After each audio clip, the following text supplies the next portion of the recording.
Shabbat shalom. Shabbat shalom. All right. So, as our text sheets are starting to circulate, I'll tell you a story of something that happened to me. I think it was last week, not this week, but pretty recently. I had a conversation with a colleague about a high holiday sermon workshop that they attended. This is definitely a thing for those of us in the rabbinic profession at this time of year. There's all sorts of classes and workshops and retreats in preparation for high holiday sermons. And so this workshop that my colleague was telling me about, I didn't happen to attend that specific one. And he was saying that there was a keynote presentation by a very senior colleague of ours. And this very senior colleague was saying that, most years and for high holiday sermons, you can just kind of stick to the traditional teshuvah, tefillah, tzedakah. But this year is different. You have to be brave, and you have to talk about American politics, and you have to talk about Israeli politics. And I said to my colleague, well, that's easy for our senior colleague to say. Everyone knows he's trying to retire.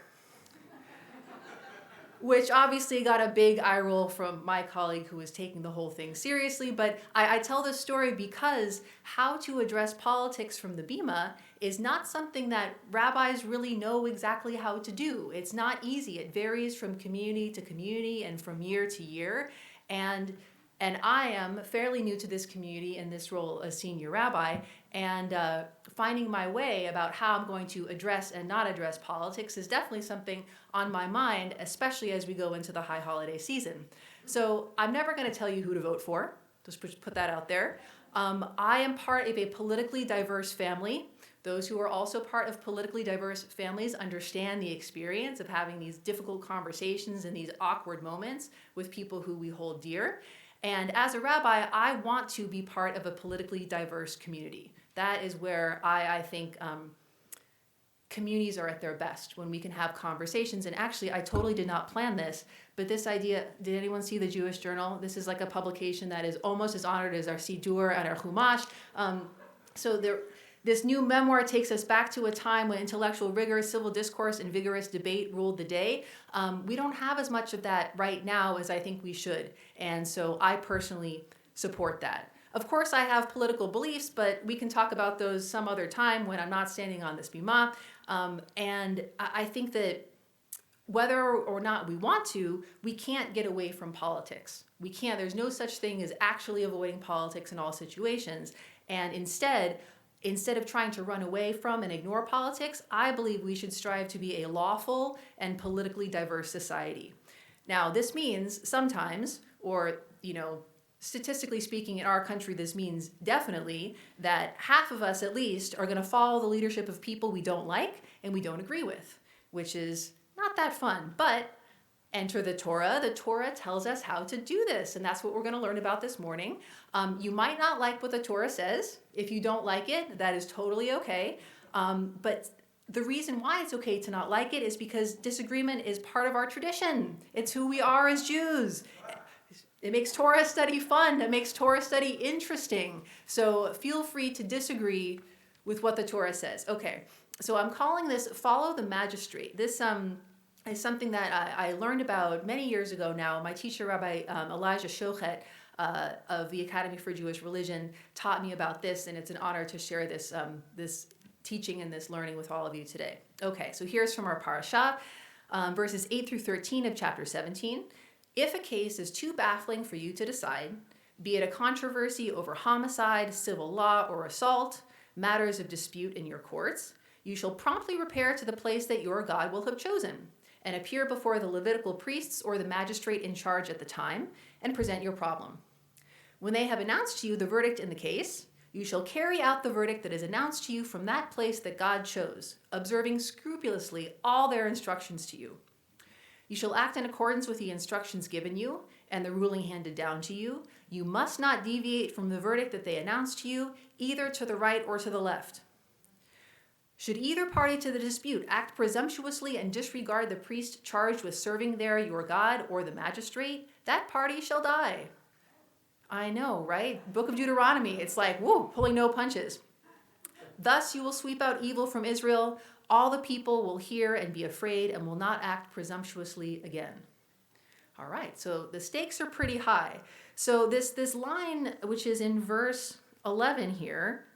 You shall act in accordance with the instructions given you and the ruling handed down to you. You must not deviate from the verdict that they announced to you, either to the right or to the left. This phrasing, to the right or to the left, gets picked up on by many sources, starting with the oldest one, Sifrei Devarim. So Sifrei Devarim is a type of midrash. Midrash is the most ancient category of the Torah commentary we have from the 2nd century AD and before. And so here we go, right or left. Even if it seems in your eyes that they, the magistrate that is, or the priest or whoever's in charge, even if it seems in your eyes that they are telling you left is right and right is left, listen to them. So the way my teacher, Rabbi Elijah Shochet, would phrase this is, even if the magistrate doesn't know his right from his left, you don't deviate from the magistrate either to the right or to the left. Now, I feel like, regardless of your political preference, you can think of a politician like that is in office right now in our country. This is something that, even though we have political diversity in our country, we can all relate to this idea of someone in charge that has no idea what they're supposed to be doing, at least in our opinion. Okay, so this idea from Sifrei keeps getting quoted, like I was saying, throughout the commentary. So we're going to turn it over to the back. And before we even start, I'm going to apologize for our second source, Ramban. Ramban is an amazing Torah commentator. We'll talk about him second after we talk about Rashi. But Ramban is very, very wordy. There's lots of text on this page. Rest assured that I did shorten the commentary from Ramban somewhat. And so we'll get to that in a moment. But Ramban is really helpful. We'll start with Rashi, though. Rabbi Shlomo ben Yitzchak, a medieval French rabbi, the most influential medieval Torah commentator we have. So that's why we're starting there. And Rashi quotes the Sifrei, the Midrash, almost directly. He adds a little bit more. So Yaminu Smol, nor to the right nor to the left. Even if the judge tells you about what appears to you to be right, that it is left, or what appears to be left, that it is right, you have to obey him. How much the more is this so if he actually tells you about what is evidently right, that it is right, and what about is left, that it is left. So Rashi is bringing this idea that maybe the magistrate could actually be correct. That's possible. There are politicians out there that know what they're doing. Maybe, says Rashi. So we can bring some optimism to this. Okay. So now we're going to get into Ramban, and I've learned this, like I said, over many years ago, and this year I found and I appreciated Ramban because Ramban kind of provides a reason why. Rashi is just saying, the Sifrei is just saying, follow the magistrate, don't deviate. They don't tell us why we should do that. Ramban tells us why, and we might not like it. So here we go. So Ramban, Rabbi Moses ben Nachman, a medieval Spanish rabbi, also highly influential, not quite as prolific or well-known as Rashi, but definitely in the top 5. And so here we go. Nor to the right, nor to the left. Even if he, the judge of the great Sanhedrin, so not just any politician, an important leader, tells you of the right that it is the left, or about the left that it is the right, you must obey him. This is Rashi's language. Okay, so Ramban quoting Rashi. The purport thereof is that even if you think in your heart that they are mistaken, and the matter is simple in your eyes, just as you know the difference between your right hand and your left hand, you must still do as they command you. You are not to say, how can I permit myself to eat this real forbidden fat or execute this innocent man? How can I eat this bacon cheeseburger even though the rabbi is telling me to do so? Instead, you are to say, the Lord who enjoyed the commandments commanded that I perform all his commandments in accordance with all that they who stand before him in the place that he shall choose teach me to do. He gave me the Torah as taught by them, even if they were to err. So Ramban saying, the fact that the person who's in charge is evidence that that is God's will, because that has played out in reality. This is what God meant to happen. Therefore, we should follow them. That might resonate with some of us. That might be highly, highly troubling to some of us. Again, diversity is welcomed. Okay, so Ramban brings some more commentary on this, and I love this. Now the need for this commandment is very great, for the Torah was given to us in written form, and it is known that not all opinions concur on newly arising matters. It's like, wow, that totally, I so agree. And then this piece, I think, is really key. Disagreements would thus increase, and the one Torah would become many Torahs. So we don't want the Torah to split off into all sorts of different things. We don't want the community to split off. We want to keep the community together.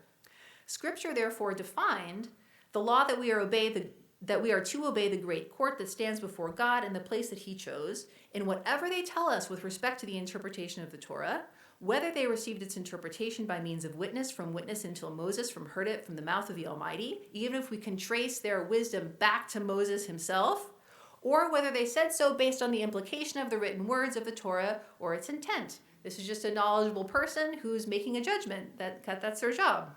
For it was subject to their judgment that he gave them the Torah, even if the judgment appears to you to exchange right for left, in the language of the Sifrei. And I love how he concludes quoting the original source, the original midrash that all this comes from. Even if they show you before your own eyes that right is left and that left is right, obey them. So, okay. Our Torah is clearly saying, when our leaders are wrong, obey them. This seems like a bad idea. So why would we do this? Now, Ramban says to us, we can expect disagreement. We should expect disagreement. Look at humankind. We have lots of different opinions. This is normal to have disagreement. And we don't want one Torah to become many Torahs. That's the priority that we're supposed to hold. So because we can expect disagreement, we can, and I don't like this part either, we can expect that we're going to sometimes win and we're going to sometimes lose. When our leaders are wrong, or when the leaders that we want to be in charge don't end up being in charge, it's going to be uncomfortable. I'm not going to suggest a course of action here. I'm not sure whether I agree with Ramban completely. I feel like Ramban's got some great insight, but do I agree with everything he's saying? Perhaps, as Ramban suggests, following our leaders is a form of following God. Perhaps God gave us this instruction to allow for disagreement to coexist with togetherness. And I'm not sure. And I hope, some part of me hopes that none of us are quite sure right now. So may we continue to have thoughtful opinions. May we express them appropriately and honestly, both in community and sometimes within our families. And may we continue to always strive for togetherness. Shabbat Shalom.